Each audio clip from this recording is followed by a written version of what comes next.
पंतप्रधान मोदींकडून उपमुख्यमंत्री एकनाथ शिंदेंच्या प्रकृतीची विचारपूस। बंगालमध्ये शपथविधी सोहळ्याच्या दरम्यान मोदींचा शिंदेंसोबत संवाद। प्रवासाच्या दरम्यान काळजी घ्या, मोदींचा शिंदेंना सल्ला।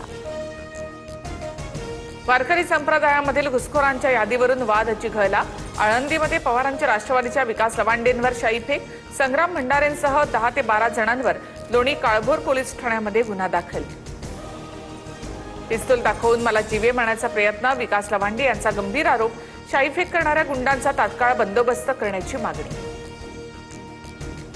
माझ्या गुरुवर्यांना घुसखोर म्हटलं, त्यांच्यावर चिखलफेक केल्यामुळे शाईफेक केली।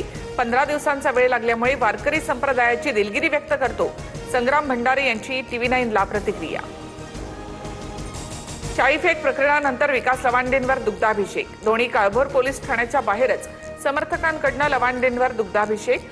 छगन भुजबळ, दानवेंसह रोहित पवारांकडून शाईफेकीच्या घटनेचा निषेध। शाईफेकीच्या घटनेनंतर विकास लवांडेंचा शरद पवार यांना फोन।